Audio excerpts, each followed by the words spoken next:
नमस्कार दोस्तों, उम्मीद करता हूं कि आप सब लोग अच्छे से होंगे। दोस्तों, आज मैं उन विद्यार्थियों के बारे में बात करने वाला हूं जो विद्यार्थी 9th क्लास में है और उनका फाइनल एग्ज़ाम होने वाला है।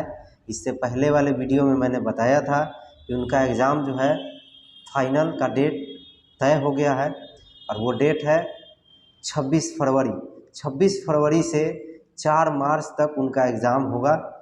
तो उम्मीद करता हूँ कि आप सब लोग का तैयारी लगभग तय हो गया होगा। फिर भी कोई विद्यार्थी, मुझे उम्मीद है कि फेल नहीं करेंगे। सभी लोग अगले क्लास के लिए उत्तीर्ण हो जाएंगे, क्योंकि कोरोना से बहुत विद्यार्थियों का पढ़ाई डिस्टर्ब था और सरकारी स्कूल में भी पढ़ाई हुआ नहीं क्योंकि स्कूल बंद था। तो मैं अब एग्ज़ाम जो है 26 तारीख को क्या होगा, मैंने इससे पहले वाले वीडियो में बनाया था, तो उसमें बता दिया था। आप उसमें जाकर देख सकते हैं कि किस डेट में कौन से सब्जेक्ट का एग्ज़ाम होगा। फिर भी अब मैट्रिक का एग्ज़ाम ख़त्म हो गया, अब अपने स्कूल में जाकर पता कर सकते हैं कि एग्ज़ाम जो है आपका किस दिन किस सब्जेक्ट का होगा। और मैंने ये भी बताया था कि आपका एग्ज़ाम जो है 2 पालियों में होगा, अर्थात 2-2 सब्जेक्ट का एक ही दिन एग्ज़ाम होगा। तो ये सब आप अपने स्कूल में जाकर पता कर लीजिए ताकि आपका प्रॉब्लम किसी तरह का ना होगा। तो ये था एग्ज़ाम का डेट जो मैंने बताया था पहले भी। अब मैं आपको वैसा बात बताने वाला हूँ जो एग्ज़ाम से जुड़ी हो। तो मैं आपको बताने वाला हूँ कि एग्ज़ाम जो आपका होगा वो किस तरह से होगा, आपको एग्ज़ाम जो है किस तरह से देना होगा। देखिए, आपका एग्ज़ाम जो होगा जिस तरह से मैट्रिक का हुआ था उसी तरह से होगा।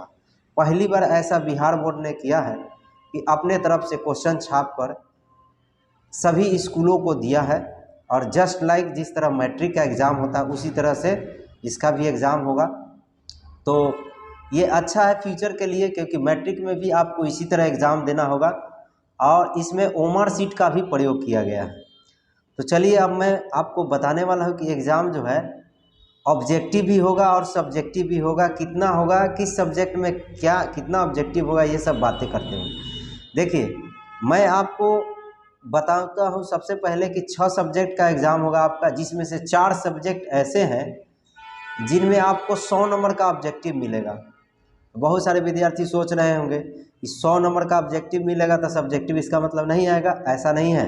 देखिए, 100 नंबर का ऑब्जेक्टिव 4 सब्जेक्ट में मिलेगा, जो है हिंदी, इंग्लिश, संस्कृत और मैथ और उर्दू।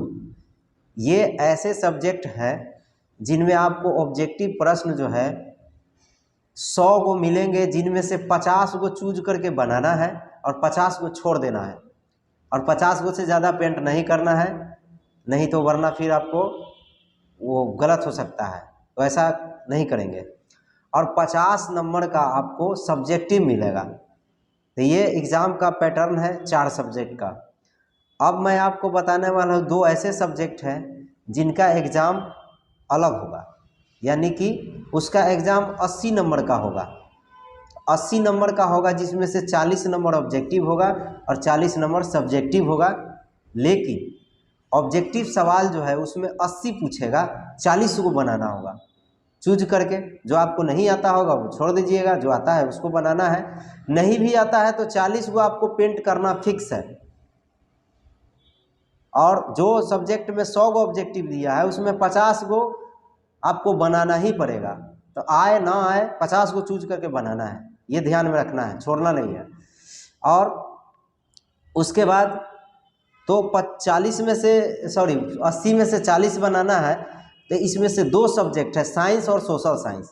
साइंस और सोशल साइंस का एग्ज़ाम जो होगा आपका 80 नंबर का ही होगा। 20-20 नंबर का दोनों एग्ज़ाम जो है प्रैक्टिकल होगा, जिसमें से आपको जितना नंबर देता है, मिनिमम आपको 15 से ऊपर ही देंगे। 15, 18, 17 जो भी दे ये स्कूल देता है। तो ये एग्ज़ाम 20-20 नंबर का आपका प्रैक्टिकल का हो जाएगा। लेकिन आपको इसमें एग्ज़ाम जो देना होगा, लिखतंत्र जो दिया जाएगा वो आपको 80 नंबर का होगा, जिसमें से 40 नंबर का ऑब्जेक्टिव बनाना होगा, 40 नंबर का सब्जेक्टिव। तो मैंने बताया कि इसमें 80 ऑब्जेक्टिव देगा, जिसमें से 40 को ही बनाना है, साइंस और सोशल साइंस में। तो ये कंप्लीट आपका टोटल एग्ज़ाम का पैटर्न है जिससे आपको बनाना होगा। अगर बहुत सारे विद्यार्थियों का ये मन में होगा कि अब एग्ज़ाम ऑब्जेक्टिव जो होगा वो किस तरह से होगा, तो ऑब्जेक्टिव एग्ज़ाम मैंने पहले भी बताया ओमआर शीट पर होगा। तो आप मार्केट में जाइए और ओमआर शीट खरीद लीजिए, 10 रुपया में देता है, और एक 10 रुपया में पेन ले लीजिए। वो पेन से ओमआर शीट में गोल रहता है, गोला गोला ABCD करके बनाया हुआ रहता है, उसी में आपको पेंट करना रहता है। तो आपको ओमआर शीट कैसा होता है मैं आपको दिखा देता हूँ। देखिए ये ओमआर शीट है, देख लीजिए ध्यान से। देखिए ये ओमआर शीट है, इसमें आपको देखिए इधर से एक लिखा हुआ है, 1 2 इसी तरह से 100 को रहेगा, 100 रेकरिंग रहेगा। इसी में देखिए ABCD है, 4 ऑप्शन देगा।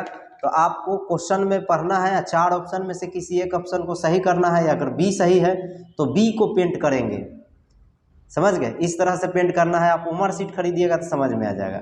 और उस बॉल पेन को खरीदेंगे और बॉल पेन से ही पेंट करेंगे, क्योंकि आपको जल्दी पेंट करना है समय के अंदर। तो जल्दी पेंट करना है तो एक बॉल पेन अलग से आता है, काला या ब्लू ले लीजिएगा, ठीक है। ये पेन जो लिखते हैं उससे नहीं कीजिएगा, क्योंकि उससे ज़्यादा समय लगता है। तो ये आपको खरीद लेना है। और उसके बाद 40 क्वेश्चन सोशल साइंस में आपको पेंट करना है। और बाकी मैंने बताया था कि हिंदी, इंग्लिश, मैथ, संस्कृत और उर्दू में जो विद्यार्थी उर्दू लेते हैं 50-50 वो पेंट करना है। तो ज़रूरी नहीं है कि रेगुलर वाइज ही करना है। आपको एक का आंसर नहीं आता है तो आप 2 बनाइए, 2 नहीं आता तो 3 बनाइए। तो 3 को ही पेंट करेंगे, ये ना कि 1 से लेकर 50 तक पेंट कर देना जो नहीं भी आता है, समझ गए। जो आता है उसी को पेंट करना है, 50 को एकदम गिन लेना है, समझ गए। तो ये आपका एग्ज़ाम का पैटर्न था। मुझे उम्मीद है कि आपको समझ में आया होगा। फिर भी किसी तरह का समस्या होगा तो आप कमेंट कीजिएगा, मैं उसका जवाब दूंगा। और कमेंट बॉक्स में मैं अपना नंबर भी लिख दूंगा। और उम्मीद करता हूँ कि आप अच्छे से एग्ज़ाम देंगे और सभी लोग पास हो जाएंगे, मुझे ऐसा उम्मीद है। आप घबराइएगा नहीं, अच्छे से पढ़िए। धन्यवाद, मिलते हैं नेक्स्ट वीडियो में। सॉरी, एक बात और मैं बताना भूल गया कि सभी विद्यार्थियों को ये फाइनल एग्ज़ाम 9th का है, तभी आप 10th क्लास में जाइएगा। तो ये फाइनल एग्ज़ाम 9th क्लास का है, जिसमें सभी विद्यार्थियों का शामिल होना ज़रूरी है। सभी विद्यार्थी शामिल होंगे, इसमें कोई अब्सेंट नहीं रहेंगे। और सभी विद्यार्थी जो एग्ज़ाम में शामिल होंगे उनको अटेंडेंस बनाना ज़रूरी है। आप एग्ज़ाम देते समय ध्यान में रखिएगा, आपका अटेंडेंस आएगा, बना लीजिएगा। वहाँ पे सर जी आपके जो होंगे वो क्लासरूम में अटेंडेंस बनाएंगे, अटेंडेंस ज़रूर बना लीजिएगा। अटेंडेंस नहीं छूटना चाहिए, नहीं तो आपको अब्सेंट कर दिया जाएगा तो आपको अगले क्लास में उत्तीर्ण नहीं किया जाएगा। इसीलिए इस एग्ज़ाम में शामिल होना ज़रूरी है और अटेंडेंस बनाना ज़रूरी है। और हाँ, एक बात और, ये एग्ज़ाम जो है मैट्रिक की तरह होगा, लेकिन आपके स्कूल में ही होगा। घबराइएगा नहीं, आपको अलग कहीं नहीं जाना पड़ेगा, आपके स्कूल में ही होगा। बहुत सारे विद्यार्थी कन्फ्यूजन में हो गए होंगे कि सेंटर अलग जाएगा, ऐसा नहीं है, आपके स्कूल में ही होगा, लेकिन जैसे वहाँ होता है उसी तरह से होगा। तो ठीक है, मिलते हैं नेक्स्ट वीडियो में। धन्यवाद।